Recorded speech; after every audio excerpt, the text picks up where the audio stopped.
ஓம் சுக்லாம்பரதரம் விஷ்ணும் சசிவர்ணம் சதுர்புஜம் பிரசன்னவதனம் த்யாயேத் சர்வ விக்னோபசாந்தயே. சரஸ்வதி நமஸ்துப்யம் வரதே காமரூபிணி வித்யாரம்பம் கரிஷ்யாமி சித்திர்பவது மே சதா. குருர் பிரம்மா குருர் விஷ்ணு குருர் தேவோ மகேஸ்வரः குரு சாட்சாத் பரபிரம்ம தஸ்மை ஸ்ரீ குரவே நமः. ஓம் சகனா பவது சகனௌ புனக்து சக வீர்யம் கரவாவஹை தேஜஸ்வினாவதீதமஸ்து மா வித்விஷாவஹை. ஓம் சாந்தி சாந்தி சாந்தி. பொன்னில மாதர் ஆசை பொருந்தின பொருந்தார் உள்ளம் தன்னிலந்தரத்தில் ஜீவ சாட்சி மாத்திரமாய் நிற்கும் எண்ணிலங்களினும் மிக்க எழுநிலம் அவற்றின் மேலாம் நன்னிலம் மருவும் ஏக நாயகன் பதங்கள் போற்றி ஈன்றளி தளிக்கும் செய்கைக்கு ஏதுவாய் அயனாய் மாலாய் ஆன்ற ஈசனுமாய் தானே அனந்த மூர்த்தியுமாய் நிற்கும் பூன்ற முத்தனுமாய் இன்ப புனரியாதவனாய் நாளும் தோன்றிய விமல போத ஸ்வரூபத்தை பணிகின்றேனே. எவருடை அருளால் யானே எங்குமாம் பிரம்மம் என்பால் கவருடை புவனம் எல்லாம் கற்பிதம் என்றறிந்து சுவரிடை வெளிபோல் யான் என் ஸ்வரூப ஸ்வபாவமானேன்.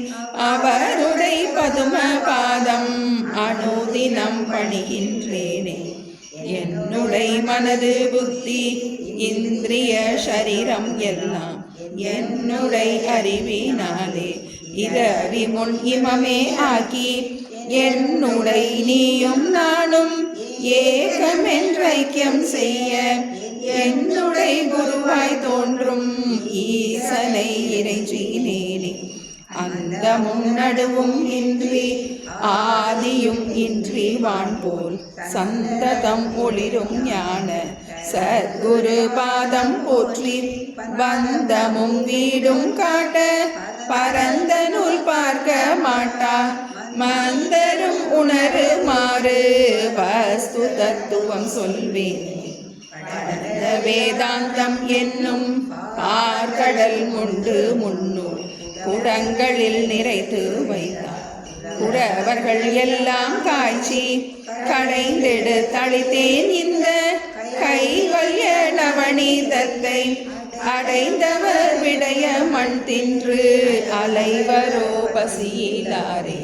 முத்தனை வெங்கடேச முகுந்தனை எனையாட் கொண்ட கர்த்தனை வணங்கி சொல்லும் கைவல்ய நவநீதத்தை தத்துவ விளக்கம் என்றும் சந்தேகம் தெளிதல் என்றும் வைத்திரு படலமாக வகுத்துரை செய்கின்றேனே.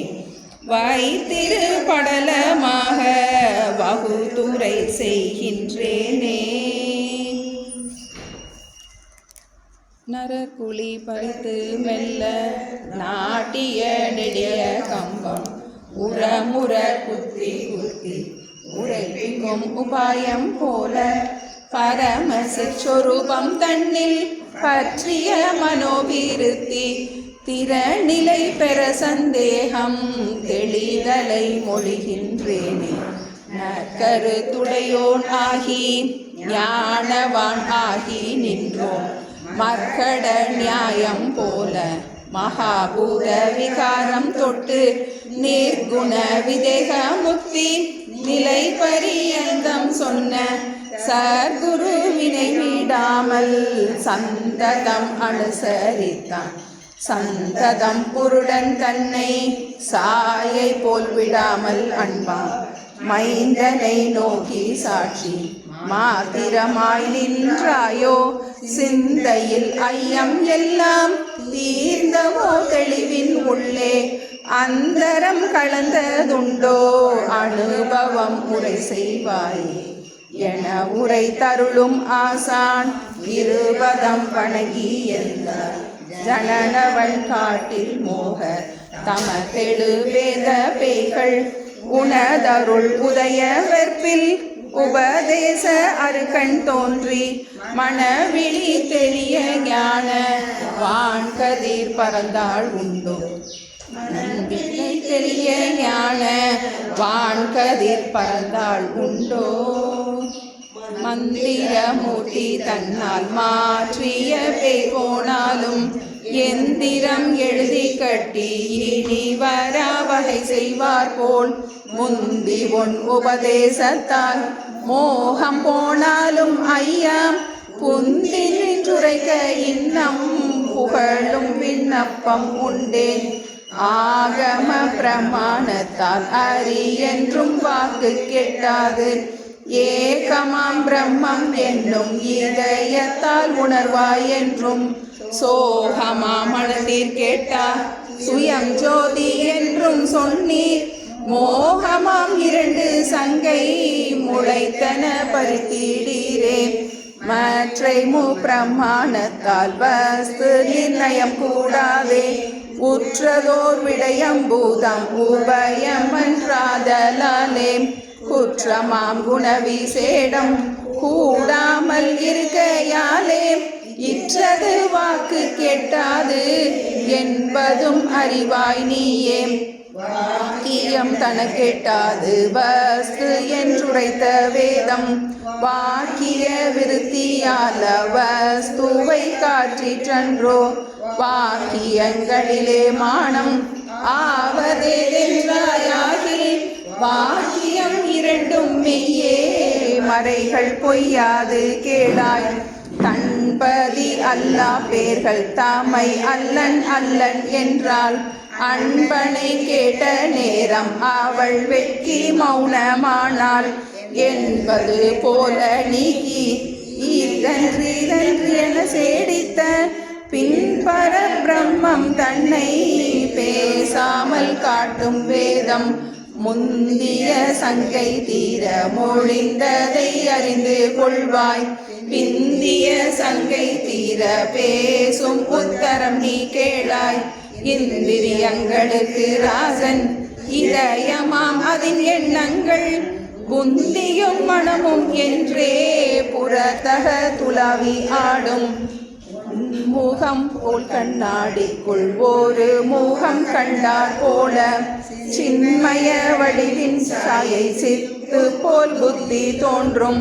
நின் மனோவிருத்தி அந்த நிழல் வழியாய் உலாவும் தன்மனன் மகளே இத்தை தான் அன்றோ ஞானம் என்பார் உருக்கிய தரணி நானா உருவங்கள் ஆனால் போல விருத்திகள் கடபடாதி விடயமாய் பரிணமிக்கும் விடயம் எல்லாம் ஆபாசன் தோற்றுவிக்கும் இருட்டினில் விளக்கும் கண்ணும் இல்லாமல் பொருள் காணாதே விரிகின்ற விளக்கம் கண்ணால் இருட்பொருள் காணல் வேண்டும் தெரிகின்ற பருதி காண சென்றிடில் கண்ணே போதும் விரிகின்ற ஜகத்தை காண விருத்தியும் பலமும் வேண்டும் புரிகின்ற விருத்தி ஒன்றே போதும் மெய்ப்பொருள் காண்போர்க்கே விருத்தியும் பலமும் கூடும் விகாரமே மனம் என்பார்கள்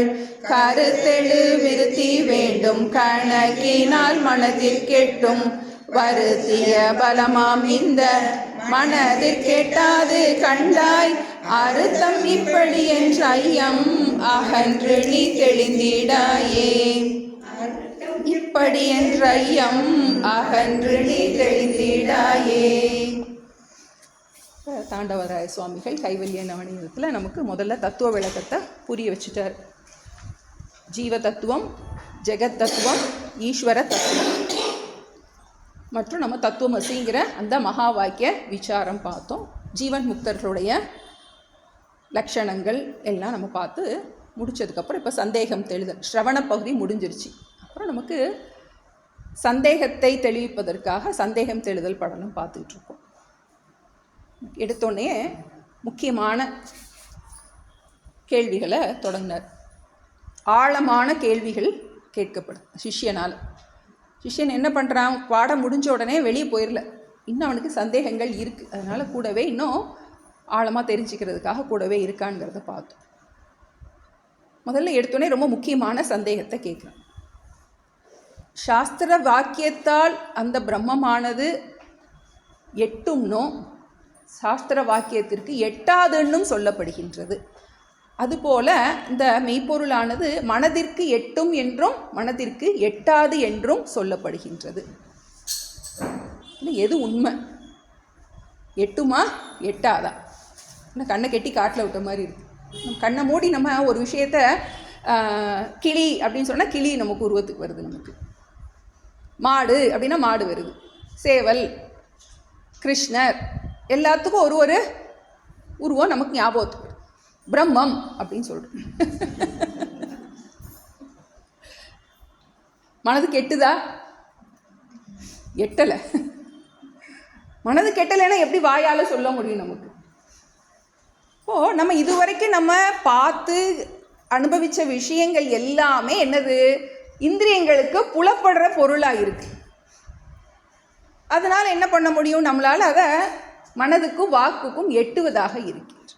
பொதுவாக ஒரு விஷயம், நமக்கு ஒரு வஸ்து பற்றின எந்ததெல்லாம் நமக்கு விளக்க முடியும் அப்படின்னா அதுக்கு ஒரு ஜாதி இருக்கணும், இல்லாட்டி குணம் இருக்கணும், ஒரு கிரியா இருக்கணும், இல்லாட்டி சம்பந்தம் இருக்கணும். ஜாதினா எந்த வகையை சேர்ந்தது, இது ஒரு வேப்ப மரம் அப்படின்னா அது மர வகையை சேர்ந்தது அப்படின்னு நம்ம சொல்கிறோம். மிருக வகையை சேர்ந்தது, பறவை வகையை சேர்ந்தது, மீன் வகையை சேர்ந்தது, மனுஷ ஜாதியை சேர்ந்தது. என்ன பண்ணுறோம், ஒரு பொருளை பற்றி சொல்லணும்னா அதுக்கு என்ன இருக்கணும், ஜாதி இருக்கணும், இல்லாட்டி அதுக்கு ஒரு குணம் இருக்கணும். அது எப்படிப்பட்டதாக இருக்குது, அது பெருசாக இருக்கும் ஒரு மரம், அது மேலே என்னவாக இருக்கும், உருண்டை உருண்டையாக தொங்கும், பழமாக தொங்கும், அதுக்குள்ளே தண்ணி இருக்கும் அப்படின்னு சொன்னால் என்ன ஆகும் அதுக்குள்ள, அது நம்ம சரி இளநீர் பற்றி சொல்கிறாங்க போல தெரியுது.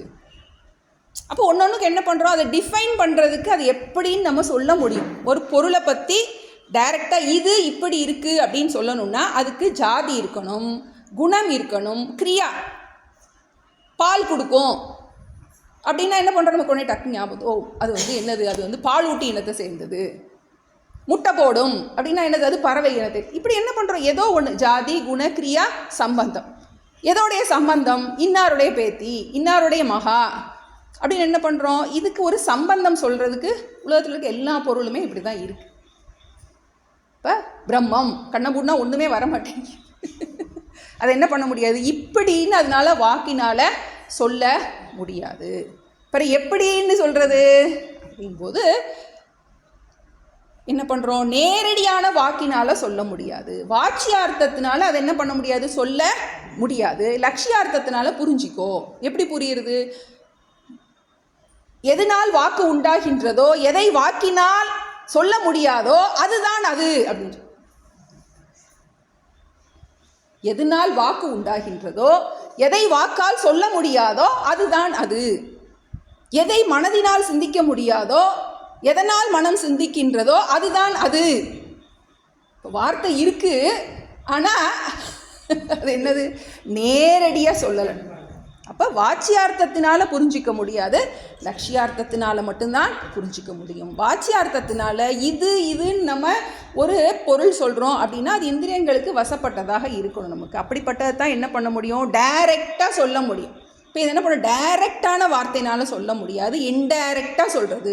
இன்டைரக்டான எப்படி சொல்கிறது அப்படின்னு ஒரு எக்ஸாம்பிள் சொன்னேன். கண்ணார் ஜாடை காட்டுறோம், ஜாடை காட்டி புரிஞ்சுக்கிறோம். அந்த மாதிரி என்ன, பேசாமல் காட்டும் வேதம். டைரெக்டாக சொல்ல முடியாது. என்ன பிரம்மம் ஒன்றுக்கு என்ன வருது, கண்ணு முன்னாடி பிரம்மம்னு சொன்னால் என்ன வருது, ஒன்றும் வரல. அப்போ அது என்ன பண்ண முடியாது, டைரெக்டாக பாயிண்ட் பண்ணி சொல்ல முடியாது. அப்போ வாட்சியார்த்தத்தால் காட்ட முடியாது, லட்சியார்த்தத்தால் காட்ட முடியும்.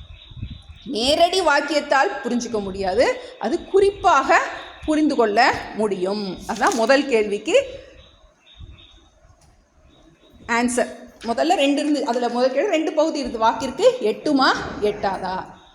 எட்டாது. எதனால் எட்டாது, நேரடியான வாக்கினால் எட்டாது, மறைமுகமான வாக்கினால் எட்டும். கேள்வியும் நல்லா புரியணும், பதிலும் நல்லா புரியணும். பிரம்மம் புரிஞ்சாதான் இது நல்லாவே புரியும். சும்மா முதல்ல நமக்கு ஆழமாக நமக்கு யோசிக்க தான் நல்லா இது புரிய தொடங்கும். இப்போ 2வது கேள்வி அதான் பார்த்தோம். நமக்கு முதல் கேள்வி உனக்கு புரிஞ்சிருச்சு. முந்திய சங்கை தீர மொழிந்ததை அறிந்து கொள்வா. எனக்கு ரிவிஷன் தான் இல்லை, ஆழமான பார்த்துட்டு அதுக்கப்புறம் போவோம். இன்னும் ஆழமான விசாரங்கள் இது முதல் கேள்விக்கு ஆன்சர் புரிஞ்சிருச்சு. இப்போ 2வது கேள்வி என்ன? கேள்வி நல்லா புரியணும். இதே மாதிரியே மனசுக்கு புரியுமா புரியாதா? பிந்திய சங்கை தீர பேசும் உத்தரம் நீ கேளாய். முதல் கேள்விக்கு நான் என்னால் முடிஞ்ச அளவுக்கு புரிய வச்சுட்டேன், புரிஞ்சிருப்பேன்னு நினைக்கிறேன். இப்போ என்ன பண்ணுற? 2வது கேள்விக்கு வருவோம். முதல்ல மனசுனா என்னன்னு தெரியணும் அப்படிங்கிறதுக்காக முதல்ல மனசை டிஃபைன் பண்ணுறாரு. மனசில் எப்படி ஞானம் உண்டாகின்றதுங்கிறத டிஃபைன் பண்ண போகிறாரு. அப்புறம் விருத்தி ஞானம் எப்படி உண்டாகின்றது, இந்த சொரூப ஞானம் எப்படி உண்டா, எல்லாம் நமக்கு புரியணும். ஃபஸ்ட்டு மனசுனா என்னன்னு தெரியணும். மனசில் பொதுவாக ஞானம் எப்படி உண்டாகின்றது சாதாரணமாக, அதை விருத்தி ஞானம்னு சொல்லுவோம். மனது எப்படி செயல்படுகின்றது எல்லாத்தையும் நமக்கு சொல்கிறார். இந்திரியங்களுக்கு ராஜன் இதயமாம் அதன் எண்ணங்கள் புந்தியும் மனமும் என்று புறத்து அகத்து உலாவி ஆடும். இது நுட்பமான விஷயமா இருக்குது. நமக்கு உலகத்தில் அறிவு எப்படி உண்டாகின்றது அப்படின்னா கண்ணுனால மூக்குனால தொட்டு பார்த்து இது பண்ணி என்ன பண்ணுறோம் தெரிஞ்சுக்கிறோம். ஆனால் அந்த கர்மேந்திரியங்களும் ஞானேந்திரியங்களும் தானாக செயல்பட முடியாது. அதுக்கு என்ன வேணும்? அதுக்கு ஒரு கட்டளையிடுறதுக்கு ஒரு ராஜா வேணும். மனசு சொன்னால் தான் என்ன பண்ண முடியும்? இதை இங்கே நான் எடுத்து வைக்க முடியும். மைண்ட் அப்படி எனக்கு ஜாம் ஆயிடுச்சு அப்படின்னா என்ன பண்ண முடியாது. பித்து பிடிச்சு போய் இருக்காங்கன்னு நம்ம சொல்கிறோம். என்னாச்சு அவங்களுக்கு? அந்த மைண்ட்லேருந்து அந்த ஆர்டர் வரல, டிப்ரெஷனில் இருக்காங்கங்கிறோம் நம்ம. அவங்களால என்ன பண்ண முடியாது, எதுவுமே செய்ய முடியாது. அப்போது எதனால்? அவங்களுக்கு அந்த மைண்ட்லேருந்து அந்த ஆர்டர் வரல. அப்போது அந்த இந்திரியங்கள் எல்லாம் வேலைக்காரங்க மாதிரி செயல்படுது. எதுக்கு? அந்த ராஜனாகிய அந்த மனசுன்னு சொல்கிற பார்த்தியா, அந்த மனசு தான் எல்லாவற்றையும் இயக்குகின்றது. உன்னுடைய செயல்பாடு எல்லாம் அதை சார்ந்து தான் இருக்கின்றது. அதனுடைய கட்டளையில் தான் என்ன பண்ண முடியும். மனசு சரியில்லை அப்படின்னா என்ன பண்ண முடியாது, நம்மளால் எதுவுமே கான்சன்ட்ரேட் பண்ண முடிய மாட்டேங்குது. பார்க்குறோம் ஆனாலும் மனசில் பதிய மாட்டேங்குது. இப்போது மனசு தான் என்னவாக இருக்குது? ராஜாவாக இருக்கின்றது. இந்திரியங்களுக்கு ராஜாவாக இருக்கின்றது. செயல் கருவிகளுக்கும் அறிவு கருவிகளுக்கும் அதுதான் கட்டளையிட்டு என்ன பண்ணுறது? எல்லா காரியத்தையும் நடத்துகின்றது. அது என்ன பண்ணுறது? புந்தியும் மனமும் என்று புறத்து அகத்து உலாவி ஆடும். அந்த மனசில் 4 அம்சம் இருக்குதுன்னு பார்த்தோம். மனம், புத்தி, சித்தம், அகங்காரம். மனசுங்கிறது உண்மையான விஷயம். அதில் 4 விதமாக செயல்படுது அப்படிங்கிற. இப்படி அப்படியுமா போட்டு குழப்பிட்டே இருக்கோம் அப்படின்னா என்ன பண்ணுறோம்? மனசு டாமினேட் பண்ணியிருக்கு அப்படின்னு அர்த்தம். ஏய் ஷட்டப், இதை போடு, இங்கே போ அப்படின்னு என்ன பண்ணுறோம்? கட்டளை இடுது. போவா வேண்டாமா, கிளாஸ் இருக்குமா இருக்காதா, போயா வேண்டாமா அப்படின்னு என்ன பண்ணுறோம்? டவுட் இருக்குன்னா அது மனசு. இல்லை சஞ்சலாத்மிகா மனக. இல்லை போகணும் கிளம்பு அப்படின்னு சொல்லிச்சுன்னா அது என்னது? புத்தி ஆர்டர். சாப்பிடவா வேண்டாமா, டேஸ்ட்டாக இருக்கிற மாதிரி இருக்கே, இல்லை சுகர் இருக்குது சாப்பிடக்கூடாது அப்படின்னா என்னது? அது புத்தி. எப்போவோ நடந்த விஷயங்கள் எல்லாம் நமக்கு ஞாபகத்துக்கு வருது. இல்லை சாப்பிடாத, அன்றைக்கி ஒரு நாள் சாப்பிட்டா சுகர் எக்கச்சக்கமாக ஏறி போச்சு, அது என்ன இருக்குது? அங்கே எங்கேயோ ரெஜிஸ்டர் ஆகிருக்கு. அதுக்கு பேர் என்னது? சித்தம். அப்புறம் நான் சொல்கிறத அகங்காரம். இது 4 அம்சமாக இருக்குது. அது என்ன பண்ணுறது? புறத்து அகத்து உலாவி ஆடும். வெளியவும் சஞ்சாரிக்கிறது. கண்ணை மூடினாலும் என்ன பண்ணுது? ஒரு உலகத்தை என்னெல்லாம் மறக்கணும்னு நினைக்கிறோமோ அதெல்லாம் அகத்தில். வெளியே போகுது உள்ளே போகுது, வெளியே போகுது உள்ளே போகுது. போக்குறோம், கடையை பார்க்குறோம், இது நல்லா இருக்குது அது நல்லா இருக்குதுன்னு சொல்கிறது எது? கண்ணு பார்த்தாலும் மனசு தான் என்னது? புறத்து அகத்து உலாவி ஆடும். இதுதான் மனசுங்கிறது இந்திரியங்களை ஆளுமதாக இருக்கின்றது.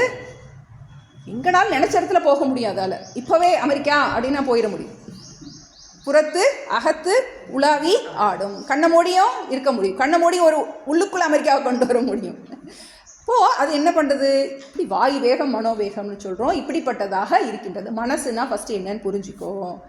அடுத்தது அதில் எப்படி அறிவு உண்டாகின்றது அப்படின்னா அந்த 11 சொல்கிறாரு. உன் முகம் போல் கண்ணாடிக்குள் ஒரு முகம் கண்டார் போல சின்மய வடிவின் சாயை சித்து போல் புத்தி தோன்றும். நின் மனோவிருத்தி அந்த நிழல் வழியாய் உலாவும் தன்மனன் மகனே இத்தைத்தான் அன்றோ ஞானம் என்பார். எப்படி ஒரு திருஷ்டாந்தம் சொல்கிறார். எப்படி கண்ணாடிக்குள்ள ஒரு முகத்தை நம்ம பார்க்குறது மாதிரி அந்த சத்த அம்சத்துக்கு ஒரு பிரதிபிம்பம் உண்டாகின்றது. எதில் பட்டு? அந்த புத்தியில் பட்டு, அந்த சூக்ஷ்ம சரீரத்தில் பட்டு என்னாகின்றது, அந்த சூக்ஷ்ம சரீரத்துக்கு அந்த சத்தினுடைய அம்சத்தை கிரகிச்சு அது என்ன ஆகுது, ஒரு பொய்யான இன்னொரு சித்து உண்டாகின்றது. பொய்யான சித்துக்கு பேர் சித் ஆபாசன். அதுக்கு தான் நம்ம கண்ணாடியை சொல்வோம். இதில் கண்ணாடியில் முகம்னு சொல்லியிருக்கு, நம்ம என்ன சொல்கிறோம், கண்ணாடியில் சூரியன்னு சொல்கிறோம். அந்த சூரியனை என்ன பண்ணுறோம், நம்ம கண்ணாடியில் தெரிகிற சூரியனை ஒரு இருட்டு ரூம்குள்ளே நம்ம கொண்டு வரோம். அப்போது நின் மனோவிருத்தி அந்த நிழல் வழியாய் உலாவும். அந்த சிதாபாசனில் அந்த விருத்தி பிரதிபிம்பிக்கும் போது என்னாகின்றது, அறிவு உண்டாகின்றது. இப்போ சிதாபாசன் வேணும், நமக்கு ஒரு பொருள் இருக்குது, கடவிருத்தி கட பிரதிபிம்ப சைத்தன்யம் ப்ளஸ் சைத்தன்யம். சைத்தன்யம் வேணும் நமக்கு, பிம்பம் வேணும், ஒரு பிரதிபிம்பம் வேணும், அதில் படுகின்ற பொருள் இருக்கு. மூணும் சேரும்போது என்னாகின்றது, அந்த கட ஞானம் உண்டாகின்றது. இப்போ நமக்கு அந்த ஒரு இருட்டு ரூம் தான் திரும்ப திரும்ப நம்ம அதான் எக்ஸாம்பிள் சொல்லுவோம். அந்த இருட்டு ரூமில் அந்த கண்ணாடியில் அந்த சூரியனுடைய பிரதிபிம்பம் பட்டு டேபிளை பார்க்கும்போது அந்த டேபிள் ஞானம் வருது. டேபிள் பக்கம் டேபிள் வந்துச்சுன்னா டேபிள் ஞானம் வருது. இது எதுலெல்லாம் கொண்டு போகிறோமோ, கபோர்டு பக்கம் திருப்பினோன்னா கபோர்ட் ஞானம் வருது. ஒரு பானையை பார்த்தோம்னா பானை ஞானம் வருது. இப்போது நமக்கு 3 அம்சம் இருக்குது. ஒரு ஞானம் உண்டாகணும் அப்படின்னா சைத்தன்யம் வேணும், அந்த பொருள் வேணும், ப்ளஸ் அந்த பிரதிபிம்பம் வேணும். 3 இருந்தால் தான் நமக்கு ஒரு கட ஞானம் அப்படின்னு சொல்லுவோம். நம்ம சைத்தன்யம் ப்ளஸ் கடவிருத்தி ப்ளஸ் கடவிருத்தி பிரதிபிம்ப சைத்தன்யம் இஸ் ஈக்குவல் டு கட ஞானம். 3 இருந்தால் தான் ஒரு அறிவு உண்டாகும். இப்போ நமக்கு இப்போ இது என்னது உங்களுக்கு தெரியும், புக்கு. இப்போ இங்கே என்ன இருக்குது அப்படின்னு சொன்னால் என்ன சொல்லுவோம், நம்ம புக்கு இருக்குது. என்ன பார்க்குறீங்க, புக்கு பார்க்குது. புக்கு மட்டுமா பார்க்குறீங்க, வெளிச்சமும் இருக்குது, புக்கும் இருக்குது, வெளிச்சமும் இருக்குது. வெளிச்சம் இல்லாமல் என்ன பண்ண முடியாது, அந்த புஸ்தகத்தை பார்க்க முடியாது. இப்போ வெளியில் உள்ள தாட் இருக்கு, உள்ளுக்குள்ளே லைட்டு வேணும் நமக்கு. வெளியே இந்த லைட்டில் பார்க்குறோம், நமக்கு உள்ளுக்குள்ளே என்ன வேணும், நமக்கு வெளிச்சம். உள்ளுக்குள்ளே எந்த வெளிச்சத்தில் பார்க்குறோம் அப்படின்னா அந்த மனசில் எண்ணம் இருக்குது. அந்த எண்ணம் எப்படி உண்டாகி, எண்ணமும் வேணும். எப்படி நமக்கு வெளிச்சம் இல்லாட்டி என்ன பண்ண முடியாது, புக்கு தெரியாது. இப்போ நான் வெளியே பாக்கியமாக சொல்கிறேன், இதே மாதிரியே கொஞ்சம் உள்ளுக்குள்ளே கொஞ்சம் யோசிச்சு பார்த்துக்கோங்க. இப்போது ஒரு எண்ணமும் வேணும். அந்த எண்ணம் எதில் அந்த புத்தியில் உண்டாகின்றது, மனசில் உண்டாகின்றது. அந்த மனசில் ஒரு தாட் இருக்குது. அந்த தாட்டை பிரகாசப்படுத்துறது எது அப்படின்னா அந்த புத்தியில் பிரதிபிம்பிக்கின்ற அந்த சைத்தன்யத்தோட வெளிச்சத்தில். புரியுதா? இப்போ நமக்கு வெளியில் இருக்கிற பொருள்கள் பற்றின ஞானம் எப்படி உண்டாகின்றது அப்படின்னா வெளியிருந்து என்னாகின்றது, அது உள்ளே போய் அது பொருள் எண்ணமாக மாறுகின்றது. பொருள் என்னாகின்றது, எண்ணமாக மாறுகின்றது. அதான் நம்ம அடுத்ததில் பார்த்தோம். இதை முடிச்சிருவோம். சின்மய வடிவின் சாயை சித்து போல் புத்தி தோன்றும், நின் மனோவிருத்தி அந்த நிழல் வழியாய் உலாவும். நிழல்னா என்னது, இங்கே சிதாபாசன். சிதாபாசனில் என்னாகிறது, அந்த மனசனுடைய அந்த எண்ணங்களும் படுகின்றது. படும்போது என்னாகின்றது, தன்மனன் மகனே இத்தைத்தான் அன்றோ ஞானம். நிறைய விருத்தி வந்துக்கிட்டே இருக்குது. தாஜ்மஹால், மீனாட்சி, சுந்தரேஸ்வரர் சொல்லிகிட்டே இருக்கேன். வர வர என்ன, அது தாட் வந்துக்கிட்டே வேகமாக நடக்குது. இது அந்த தாட்டை எந்த வெளிச்சத்தில் நம்ம பார்க்குறோம், சிதாபாசனுடைய வெளிச்சத்தில் பார்க்குறோம். அந்த எப்படி அந்த சிதாபாசனுடைய வெளிச்சம் உண்டாகின்றது, அந்த புத்திக்கு அதை சூக்ஷ்மமாக எடுத்துக்கிற மனசுக்கு அதை கிரகிக்கின்ற சக்தி. இப்போது இதைத்தான் நம்ம ஞானம்னு சொல்கிறோம். இப்போ எப்படி நமக்கு வெளிச்சமும் வேணும், கண்ணும் வேணும். அதான் நம்ம அடுத்ததில் பார்த்தோம். எப்படி அந்த எக்ஸாம்பிள் இன்னும் நமக்கு ஆழமாக சொல்கிறார். உருக்கிய தராணீர் நானா உருவங்கள் ஆனார் போல விருத்திகள் கடபடாதி விடயமாய் பரிணமிக்கும். ஒரு உலோகத்தை உருக்கி அச்சு பண்ணி என்ன பண்ணுறாங்க, விக்கிரகம் பண்ணுறாங்க. பண்ணும்போது அந்த அச்சில் என்ன பண்ணுறாங்க, அந்த உருக்கின நீரை ஊற்றும்போது என்னாகின்றது, அது அந்த அச்சு பூரா வியாபிக்கின்றது. அப்போ தான் ஒழுங்காக வரும். இல்லாட்டி கண்ணு இது கை பக்கத்தில் ஊறுக்கிறது போலலாம் என்னாகாது, கை வராது.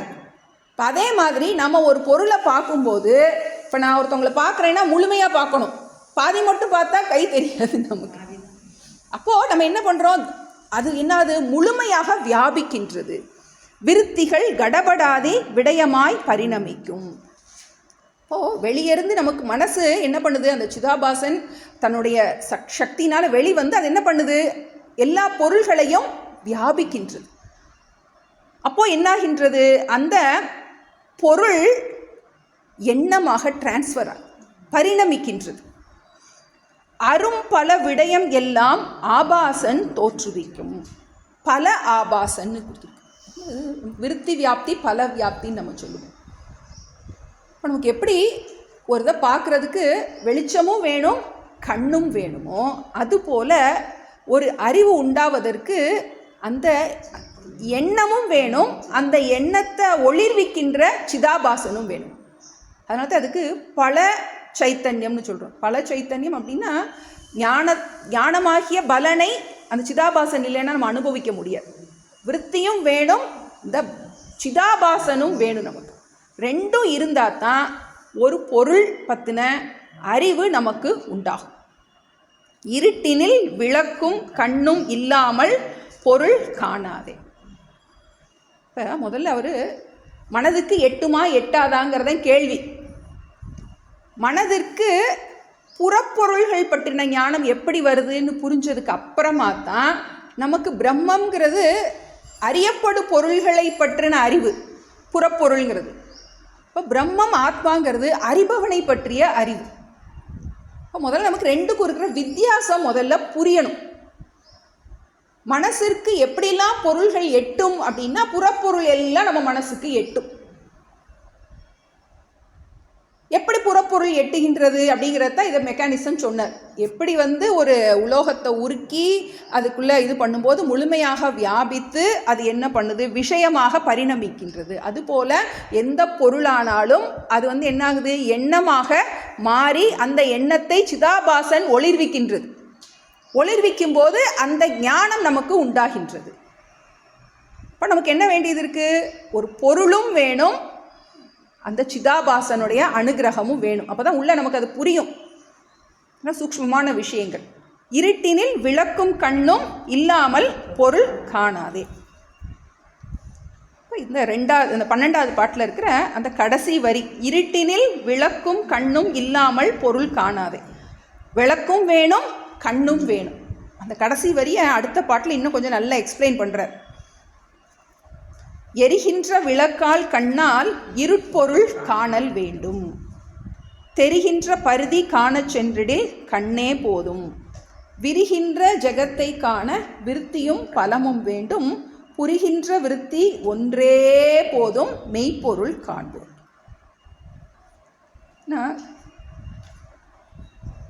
அந்த காலம் இந்த லைட்லாம் கிடையாது. அதனால தான் விளக்கு சொல்லியிருக்கார். கை விளக்கில் தான் நம்ம பார்க்க முடியும். எரிகின்ற விளக்கு,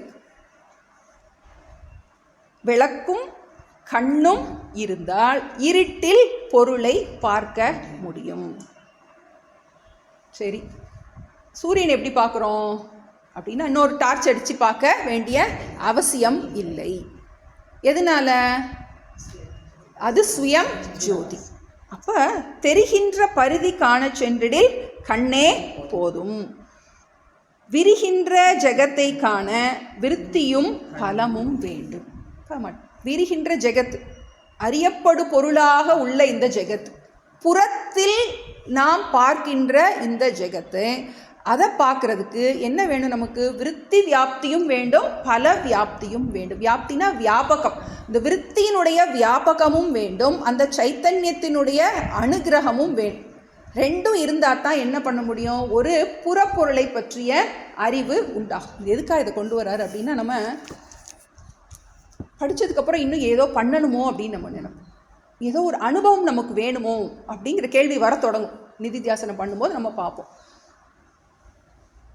எப்படி அந்த பிரம்மத்தை அனுபவிப்பது அப்படின்னு என்ன வந்துடலாம். அதை எப்படி நம்ம அனுபவிக்கிறது அப்படின்னா அதை அனுபவிக்க முடியாது அப்படிங்கிறத புரியறதுக்காக தான் நமக்கு இது ஆழமான விஷயங்கள். ஏன்னா இது வந்து மனத்தில் நம்ம எப்படி புரிஞ்சிக்க போகிறோம் அப்படின்னா அது நான் தான் புரிஞ்சிக்க போகிறோம். இதை மற்ற விஷயம் மாதிரி கிடையவே கிடையாது. ஏன்னா மற்ற விஷயத்துக்கெல்லாம் விரிகின்ற ஜகத்தை காண விருத்தியும் பலமும் வேண்டும். மனசில் இருக்கிற அந்த மனமும் வேண்டும், இன்னொன்று என்ன வேணும், சிதாபாசனும் வேணும். ரெண்டும் இருந்தால் தான் என்ன பண்ண முடியும், புற விஷயத்தை நம்ம தெரிஞ்சிக்க முடியும். இப்போ ஸ்வயம் பிரகாசமான ஒரு பொருளை பார்க்குறதுக்கு கண்ணே போதும், கண்ணு மட்டும் இருந்தால் போதும். ஏன்னா புறப்பொருளை அறிய தான் நமக்கு என்னது, சிதாபாசன் தேவை. இப்போ மனம் ஆத்மாவை நோக்கி திரும்பும்போது நம்ம அதான் பார்க்க வேண்டியது, வெளியவே பார்த்துட்ருக்கோம். இப்போ என்ன பண்ண சொல்லுது சாஸ்திரம், எப்படி பிரம்மத்தை நீ அறியணும், நான் நீ அறியணும். இப்போ என்ன பண்ணுறோம், மனசை உள்முகமாக திருப்பும்போது அதுக்கு என்ன தேவையில்லை, சிதாபாசன் தேவை. சிதாபாசன் இருக்கும், சிதாபாசன் இல்லாமல் கிடையாது, சிதாபாசன் இருக்கும். இப்போ நீ இருட்டில் போய் நம்ம இதை சூரியன் நோக்கி டார்ச் அடித்தோம்னா டார்ச் வெளிச்சம் இருக்கும். ஆனால் டார்ச் வெளிச்சத்தினாலையா நம்ம சூரியனை தெரிஞ்சுக்கிறோம், இல்லை. அதுபோல் விரிகின்ற ஜகத்தைக்கான விருத்தியும் பலமும் வேண்டும். புரிகின்ற விருத்தி ஒன்றே போதும் மெய்ப்பொருள் காண்போர்க்கே. என்ன புரியணும், பிரம்மைவ சத்தியம் ஜெகத் மித்யா, ஞானமும் மித்யா அப்படிங்கிறத புரிஞ்சிக்கிற விஷயம். ஏன்னா நம்ம 10ஆம் அவனில் இதே கேள்வி அவன் கேட்டான், தசபுமான் தன்னை கண்டால் போல் என் நிஜ வடிவினை யான் காண வேண்டும், நீர் காட்டல் வேண்டும் அப்படின்னா. ஏன்னா 10ஆம் அவன் எப்படி புரிஞ்சுக்கிட்டான், அவன் மற்றவங்களெல்லாம் பார்த்து புரிஞ்சுக்கிட்டான், தன்னை தானே புரிஞ்சுக்கிட்டான். இப்போ ரெண்டுக்கும் வித்தியாசம் இருக்குது. இப்போ எதனால மனதிற்கு எட்டாது அப்படின்னு சொல்கிறோம் அப்படின்னா இது புறப்பொருள் அல்ல அப்படிங்கிறதுனால என்ன பண்ணுறோம், இது மனதிற்கு எட்டாது அப்படின்னு சொல்கிறோம். இப்போ ஆத்மா மனதை நோக்கி திரும்பும்போது என்னாகின்றது, என்னையே என் மனம் பார்க்கும்போது விருத்தி வியாப்தி மட்டுமே போதும். இப்போ அடுத்ததில் முக்கியமாக நிறைவு செய்கிறார்.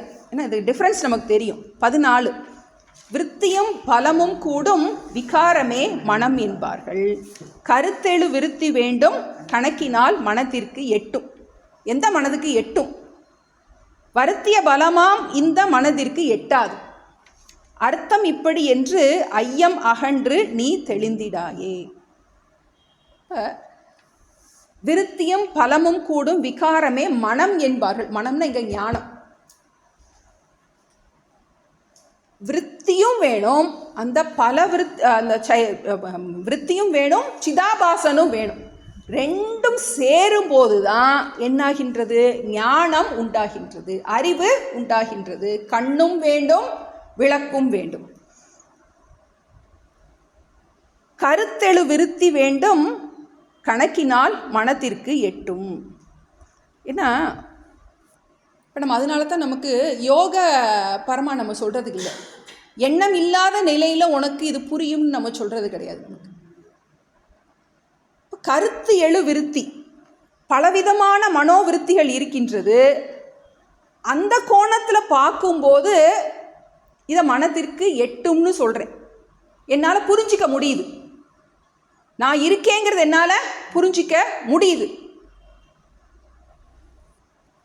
இருட்டுக்குள்ளே பகலில் சூரியனால் பார்த்து என்னை தெரிஞ்சுக்கிறேன், நான் ராத்திரியில் லைட்டு போட்டு தெரிஞ்சுக்கிறேன். அப்புறம் இருட்டுக்குள்ளே நான் இருக்கேங்கிறத நான் எப்படி தெரிஞ்சுக்கிறேன், எனக்கு எப்படி தெரிஞ்சுக்கிறேன், நான் புரிஞ்சுக்கிறேன். என்னுடைய மனோவிருத்தி நான் இருக்கேங்கிறது எனக்கு தெரிகின்றது. அந்த எண்ணத்தில் நான் இருக்கேன்னு எனக்கு நல்லாவே தெரிகின்றது. அப்படி அந்த நோக்கத்தில் சொல்லும்போது மனசுக்கு எட்டுது, எனக்கு நான் இருக்கேன்னு எனக்கு தெரியுது ஆனால் எப்படி என் முகத்தை எப்படிப்பட்ட கிளியோபாட்ராவாக இருந்தாலும் என்ன செய்ய முடியாது, முகத்தை பார்க்க முடியவே முடியாது. அதுபோல் ஒரு புறப்பொருளாக என்னையவே என் முன்னாடி கொண்டு வந்து நிறுத்தி என்ன பண்ண முடியாது. அப்படி உன்னால் உன் மனதினால் மற்ற பொருள்களை பார்ப்பது போல பார்க்க முடியாது. இல்லை தியானத்தில் உட்காந்து இல்லை நான் கண்ணை மூடி நான் எப்படித்தான் இருக்கேன்னு நான் பார்க்க போகிறேன் அப்படின்னா என்ன பண்ண முடியாது.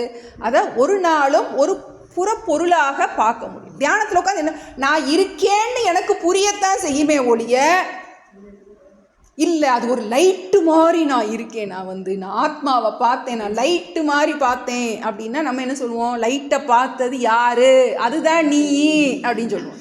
இல்லை எனக்கு அப்படி ஒரு அனுபவம் வந்துச்சு, எனக்கு அந்த அனுபவம் தான் பிரம்ம அனுபவம் அப்படின்னா என்ன பண்ணுவோம், நம்ம திரும்ப போய் படி, பாடத்தை போய் ஒழுங்கா போய் படி, யாருக்கு அந்த அனுபவம் வந்தது அதுதான் நீ அப்படின்னு என்ன பண்றோம். அதுதான் புரிகின்ற விருத்தி ஒன்றே. அவ்வளவுதானே, புரியுறதானா, அவ்வளவுதான் புரியுறதா. புரியலையே எனக்கு அப்படின்னா, தூய்மையான உள்ளத்திற்கு புரியும், தூய்மை இல்லாத உள்ளத்திற்கு புரியாது. ஓ மனசு இன்னும் உலகத்தில் ராகத்வேஷத்தோடு பார்க்குது, உன் மனசில் இன்னும் அழுக்கு இருக்குது, உனக்கு இன்னும் வைராக்கியம் வரலை, சாதன சதுஷ்டயத்தில் உனக்கு கோளாறு இருக்குது, உன்னால் என்ன பண்ண முடியல, உன்னுடைய ஜீவபாவத்தை விட முடியல, நீ இன்னும் ஒன்று இந்த உடம்போட சேர்த்து வச்சுருக்க. இவர் தயந்த சுவாமி சொல்ல எரேஸ் த பவுண்ட்ரிஸ் அப்படிம்பார். உனக்குன்னு ஒரு வரையறை வச்சுருக்கீ இல்லையா, அந்த பவுண்ட்ரியை அழிச்சு, அறிவினால் அழிச்சு. எப்படி அந்த குடத்துக்குள்ளே இருக்கிற பானை என்ன நினச்சிக்கிறது, நான் இந்த குடம் தான் அப்படின்னு நினச்சி, அந்த ஆகாசம் என்ன நினைக்குது, உண்மையிலே என்னது, எல்லாம் நான் தான். அப்போது வைராக்கியம் உள்ள சாதன சதுஷ்டயம் உள்ள மனதினால் நன்றாக புரிஞ்சு கொள்ள முடியும், ராகத்வேஷம் உள்ள மனதினால் புரிஞ்சிக்க முடியும். மனதிற்கு எட்டும் எட்டாது. ரெண்டு விஷயமா சொல்கிறோம் நம்ம. இது மாதிரி புறப்பொருளாக நீ புரிஞ்சிக்க முடியாது. ஏன்னா அதுக்கு என்ன கிடையாது, உனக்கு மற்ற பொருள் மாதிரி அது ஒரு புறப்பொருள் அல்ல. உன்னை நீயே புரிஞ்சிக்க தான் முடியும், அதை என்ன பண்ண முடியாது, பார்த்து புரிஞ்சிக்க முடியாது. அதனால தான் நம்ம சொல்கிறோம், விருத்தியும் பலமாம் அந்த மனதிற்கு எட்டாது கண்டாய். அந்த புறப்பொருள்களை பார்ப்பது போல என்ன பண்ண முடியாது, நீ பார்க்க முடியாது. இன்னும் நல்ல ஆழமாக சொல்லணும்னா, பிரதிபிம்ப சைத்தன்யத்திற்கு பிம்ப சைத்தன்யம் விஷயம் அல்ல.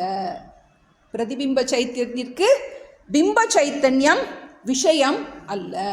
டூப்ளிகேட்டை வச்சு தான் நமக்கு ஒரு பிரதிபிம்பமான அந்த கண்ணாடியில் தெரிகிற சூரியனை வச்சு தான் மேலே இருக்க சூரியனை பார்க்க முடியும்னு சொல்ல முடியாது. பல வியாப்தி இருக்குது, ஆனால் பல வியாப்தினால்தான் அறிகிறேன்னு நம்ம சொல்ல முடியும். அது இருக்கும், நமக்கு இது இருந்துச்சுனாலே, உபாதி இருந்தாலே அதில் பிரதிபிம்பம் கண்டிப்பாக தான் இருக்கும். ஆனால் அது சும்மா இருக்குது, அது அதனால தான் அறிகின்றேன் அப்படின்னு நம்ம சொல்ல முடியாது. அர்த்தம் இப்படி என்று அதுக்கு என்ன கிடையாது, அந்த பல அம்சத்திற்கு பிரம்மத்தை அறிகிற விஷயத்துக்கு அந்த சிதாபாசனுக்கு வேலை இல்லைங்க, பிரயோஜனமும் இல்லை. சரி, இப்போ இது முடிஞ்சிருச்சு. நமக்கு மனதிற்கு எட்டுமா எட்டாதா, நேரடியாக என்ன பண்ண முடியாது, மனதிற்கு புரியாது, மனதினால் அனுபவிக்க முடியாது, அனுபவித்து நாம் அதை என்ன பண்ண முடியாது, தெரிஞ்சிக்க முடியாது. ஏன்னா சாஸ்திரம் இதுன்னு எதெல்லாம் நேரடியாக சுட்டி காட்டுதோ அதை மட்டும்தான் நம்ம மனதினால் புரிஞ்சிக்க முடியும். அப்போது நமக்கு லட்சியார்த்தமாக இருக்கின்ற எல்லா விஷயமும் நேரடியாக மனதிற்கு விஷயம் ஆகாது. வாட்சியார்த்தமாக புரிஞ்சுக்கிற விஷயங்கள் தான் என்ன பண்ண முடியும், மனதினால் இதுன்னு புரிஞ்சுக்கிறோம். லட்சியார்த்தமாக நாம் புரிஞ்சுக்கிற விஷயங்கள் மனதினால் நேரடியாக புரிந்து கொள்ள முடியாது. நமக்கு இதுக்கு பேர் பிரமாண சந்தேகம்னு பேர். என்ன சந்தேகம், மனதிற்கு எட்டுமா எட்டாதா, வாக்கிற்கு எட்டுமா எட்டாதா, இதான் சந்தேகம் நம்பர் 1. குறிச்சிக்கிட்டே வரணும். நீங்கள் நிறைய சந்தேகம் தெளிதல் படத்தில் நிறைய கேள்வி பதிலாக இருக்கும். சில கேள்விகள் சிஷ்யன் கேட்பான், சில கேள்விகள் குருவே கேள்விகளை அவரே சொல்லி பதிலையும் சொல்கிற மாதிரி இருக்கும். இப்போ இது கேள்வி நம்பர் 1. ஆகம பிரமாணத்தால் அறி என்றும் வாக்கிற்கு எட்டாது என்றும், ஏகமாம் பிரம்மம் இதயத்தால் உணர்வாய் என்றும், சோகமா மனத்திற்கு எட்டா சுயம் ஜோதி என்றும் சொன்னீர். அடுத்து என்னது? மோகமாம் 2 சங்கை முளைத்தன பறித்திடீரே. 2 கேள்வி கேட்டாச்சு. இப்போ வாச்சியார்த்தமாக புரியாது, லட்சியார்த்தமாக புரியும். அதே மாதிரி மனம் வாக்கிற்கு எட்டும் அப்படிங்கிறது புறப்பொருளாக அதை புரிஞ்சுக்க முடியாது. அதை நாம் அதுக்கு என்ன கிடையாது, விருத்தி வியாப்திக்கு மட்டும்தான் எட்டும், பல வியாப்திக்கு எட்டாது அப்படிங்கிறதா ஆழமான விஷயம். முதல்ல கேட்குறவங்களுக்கு கொஞ்சம் டஃப்பாக தான் இருக்கும். திரும்ப திரும்ப கேட்கும்போது நமக்கு எதனால நம்மளால் பிரம்மத்தை ஒரு புறப்பொருளாக அனுபவிக்க முடியாது அப்படின்னா, அது மற்ற பொருள் போல அல்ல, புறப்பொருள் போல் அல்ல, மற்றவையெல்லாம் அறியப்படு பொருள். இது அறிபவனை பற்றிய அறிவு, அறிபவனை பற்றிய அறிவு. இதை என்ன பண்ண முடியாது, மற்ற புறப்பொருளை போல அனுபவித்து அறிய முடியாது. அதனால புரிகின்ற விருத்தி ஒன்றே போதும் மெய்ப்பொருள் காண்போர்க்கே அப்படின்னு பெரிய கேள்வியை முடிச்சிட்டோம். 2 முக்கியமான கேள்விகளை முடிச்சிட்டோம். இனி அடுத்த ஒரு கேள்விக்கு போகிறார். 15. பரமார்த்த குருவே சொன்ன வழிகள் அறிந்தே இனியோர் வசனம் கேளி சஞ்சலமற்ற கண்ட பூரணமாய் சேத்தம் ததாகாரம் ஆவதன்றோ சமாதி யோகம்.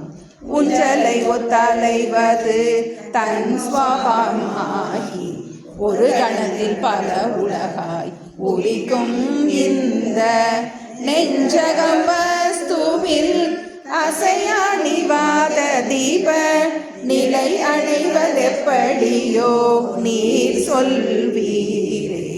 வஞ்சகமில் பரமார்த்த குருவே சொன்ன வழிகள் அறிந்தே இனியோர் வசனம் கேளீர் சஞ்சலமற்ற கண்ட பூரணமாய் சேத்தம் ததாகாரம் ஆவதன்றோ சமாதி யோகம். உஞ்சலை ஒத்தலைவது தன் சுவாபம் ஆகி ஒரு கணத்தில் பல உலகாய் உதிக்கும் இந்த நெஞ்சகம் வஸ்துவில் அசையா நிவாத தீப நிலை அடைவதெப்படியோ நீ சொல்வீ. இப்போ கேள்வி நம்பர் 2. முதல்ல குருவை கூப்பிடுறான். வஞ்சகம் இல் பரமார்த்த குருவே. நம்ம சின்ன வயசில் பரமார்த்த குரு சிஷ்யர்கள் அப்படின்னு வீரமாமுனிவர் நம்மளுடைய ஹிந்து மதத்தை கேவலப்படுத்துறதுக்காக எழுதுனது. அது உண்மையிலேயே பரமார்த்த குரு தேம்பாவணி எழுதின வீரமாமுனிவர். உண்மையிலே பரமார்த்த குரு, அதில் அவ்வளோ குரு சிஷ்யர்களை அப்படி நகைச்சுவையாக அப்படி எழுதி ரொம்ப தரம் தாழ்த்து எழுதப்பட்டிருக்காது. நம்ம தசமன் கதையெல்லாம் அதில் வரும். எல்லாம் இங்கேருந்து காப்பி தான். இதில் பரமார்த்த குரு அப்படின்னா பரமார்த்த தத்துவத்தை போதிக்கின்ற குரு, அதனால் அவருக்கு பேர் பரமார்த்த குரு. எப்படிப்பட்ட குரு? வஞ்சகம் இல் பரமார்த்த குரு. வஞ்சகம் இல்லைன்னா தவறில்லாத மோட்சத்தை சரியாக சொல்லணும். எதனால் மோட்சங்கிறத, ஏன்னா மோட்சத்துக்கு நிறையா வழி சொல்கிறோம். நம்ம சின்னதுலேருந்து கேட்டு வந்திருக்கோம். நாம ஜபம் பண்ணால் போதும், இறந்ததுக்கப்புறம் இங்கே போகிறது சாலோக முக்தி, சாமீப முக்தி, சாயுஜ்ய முக்தின்னு என்ன பண்ணுறோம். நீ இறந்ததுக்கப்புறம் அந்த என்னுடைய இஷ்ட தெய்வத்தோட லோகத்துக்கு போகிறது ஒரு மோட்சம் சொல்லியிருக்கு. அவருடைய உருவத்தை எடுத்துக்கிறது, இந்த மாதிரிலாம் நிறையா இருக்குது நமக்கு. இப்போ மோட்சம் எதனால, மோட்ச சாதனம் என்னன்னு நமக்கு தெரியணும். மோட்ச ஸ்வரூபம், சுவாமிஜி அடிக்கடி இது 2 சொல்லுவாங்க. மோட்ச சாதனம், மோட்ச ஸ்வரூபம். மோட்சம்னா என்ன அது நல்லா தெரியும். மோட்சம்னா என்ன? எங்கேயோ போய் அடையிறது கிடையாது. மோட்சங்கிறதே உன்னுடைய ஸ்வரூபம். அடையப்படுவது எல்லாமே ஒரு நாள் போயிடும் உன்னை விட்டுட்டு. அப்போ நான் நித்திய முக்தக அப்படிங்கிறது தான் நம்ம அத்வைத்தத்தில் மோட்ச சித்தாந்தம், மோட்ச ஸ்வரூபம். அது புரியணும், மறந்துடவே கூடாது. நமக்கு என்றைக்கோ எங்கேயோ போய் மோட்சம் நம்ம சொல்கிறதே கிடையாது. நம்ம மட்டும்தான் ஜீவன் முக்தி சொல்கிறோம். மற்றது எல்லாமே நம்பிக்கை தான். நம்ம மட்டும் தான் வெரிஃபை பண்ண முடியும் முக்தனா கிடையாதா அப்படிங்கிறது. அப்போது மோட்ச சாதனம். இப்போ அப்படி நானே முக்தன், நானே மோட்சம் என்னுடைய ஸ்வரூபம் ஆனால் ஏன் தெரியல எனக்கு? இப்போ நான் என்ன சொல்கிறோம்? நம்ம அதுக்கு காரணம் அஜ்ஞானம்னு சொல்கிறோம். அப்போ மோட்ச சாதனம் என்ன? ஞானம்தான் மோட்சத்துக்கு சாதனம். இல்லையே நம்ம இது பண்ணால் போதுமே, அது பண்ணால் போதுமே, நீ படி தியானம் பண்ணால் போதும், சமாதி அபியாசம் பண்ணால் போதும்லாம் சொல்கிறாங்களே. நம்ம சொல்கிறது ஒழுங்காக போய் குரு கிட்ட போய் கேட்டு ஞானத்தை அடைவதன் மூலமாக மட்டும்தான் முழுமையாக துன்பத்திலிருந்து விடுபடுவதைத்தான் நம்ம மோட்சம்னு சொல்கிறோம். இப்போது இதை நமக்கு குற்றம் இல்லாமல் சொல்லி கொடுக்கணும். அதனால தான் வஞ்சமில் குருவே, தவறான ஒரு பாதையில் எடுத்துகிட்டு போயிடாத ஒரு குரு. ஏன்னா இவருக்கு அவ்வளோ பிரயோஜனம் கிடச்சிருக்கு. அதனால அந்த சிஷ்யன் சொல்கிறான், ஐயோ தப்பாக எதுக்குள்ளேயாவது போயிடாதீங்க இதனால அதனால அப்படின்னு சொல்லிட்டு பிராணாயாமம் பண்ணலாம், இதை பண்ணலாம் அதை பண்ணலான்னு மனோ நிகிரகத்தை என்ன பண்ணிடக்கூடாது, மோட்சமாக நினச்சிடக்கூடாது. அதனால் அந்த அடிப்படையில் வஞ்சமில் பரமார்த்த குருவே சொன்ன வழிகள் அறிந்தேன், நீங்கள் சொன்னதை புரிஞ்சுக்கிட்டேன். என்ன சொல்லியிருக்காரு? முதல் கேள்வியை நல்லா ஆன்சரை புரிஞ்சுக்கிட்டேன். சொன்ன வழிகள், நீங்கள் சொன்ன வழியிலேயே நான் சிந்திச்சதுனால என்ன ஆயிடுச்சு, எனக்கு மனதிற்கு எட்டும் எட்டாது, வாக்கிற்கு எட்டும் எட்டாது, ரெண்டுமே தான் ஆன்சர். மனதிற்கு எட்டுங்கிறது ஆன்சர், எட்டாதுங்கிறது ஆன்சர். வாக்கிற்கு எட்டுங்கிறது ஆன்சர், எட்டாது எந்த கோணத்தில் எட்டும் எட்டாதுங்கிறத நன்றாக புரிஞ்சுக்கிட்டேன். இனி ஒரு வச்சனம் கேளீர். அடுத்து இன்னும் எனக்கு ஒரு சந்தேகம் இருக்கு. என்ன சந்தேகம்? நெஞ்சகம் வஸ்துவில் அசையா நிவாத தீப நிலை அடைவது எப்படியோ நீர் சொல்வீரே. கேள்வி கடைசியில் கேட்குறேன், கடைசி வரியில் இருக்கு. என்னுடைய மனமானது சளிச்சுக்கிட்டு இருக்கு, அப்படியே மண்டைக்குள்ளே மிக்சி ஓடுற மாதிரி இருக்கு. அது மாதிரி என்ன பண்ணுது, எண்ணம் அப்படியே புத்து ஈசல் மாதிரி உள்ளேருந்து ஈசல் புத்து வர்ற மாதிரி என்ன அது வந்துக்கிட்டே இருக்கு. அப்படிப்பட்ட மனம் சஞ்சலம் அற்று அகண்ட பூரணமாய் சித்தம் ததாகாரம் ஆவதென்றோ சமாதி யோகம். நிறையா விஷயம் சொல்கிறான். சமாதி யோகம்னா என்னன்னு சொல்கிறான். உஞ்சலை ஒத்து அலைவது தன் சுபாவம் ஆகி ஒரு கணத்தில் பல உலகாய் உதிக்கும் இந்த நெஞ்சகம். இந்த நெஞ்சகத்துக்கு அவ்வளோ பெரிய அட்ஜெக்டிவ் மனசு. ஏன்னா கடைசியில் என்ன சொல்லுவோம், எல்லாம் புரியுது ஆனாலும் மனசு படாத பாடு படுத்துது அப்படின்னு என்ன பண்ணுவோம் நம்ம சொல்லுவோம்.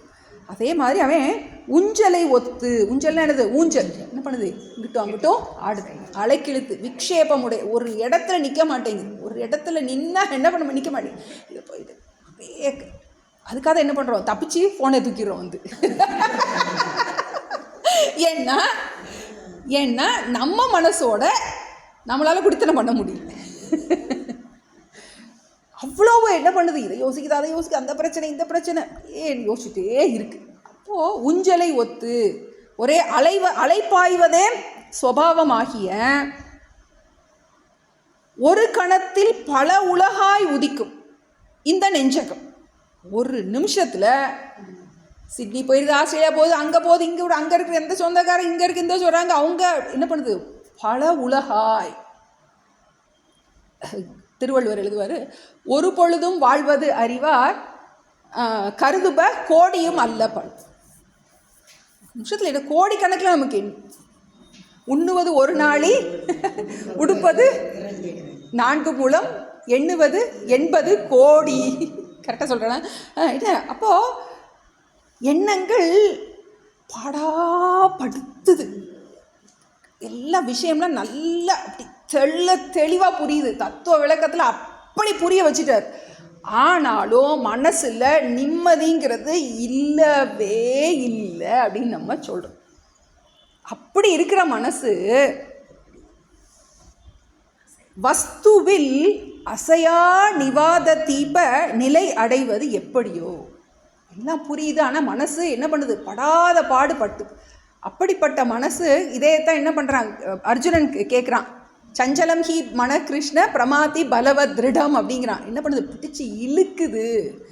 அதுக்கு ஒரு உபாயம் எப்படியாவது இந்த மனசு கூட என்ன பண்ண முடியாது, பாலான என் மனம் குவிய ஒரு தந்திரம் பண்ணுவது உனக்கு அருமையோ அப்படின்னு என்ன பண்ணுறாரு, பாடுறார், தாய்மானவர் பாடுறார்.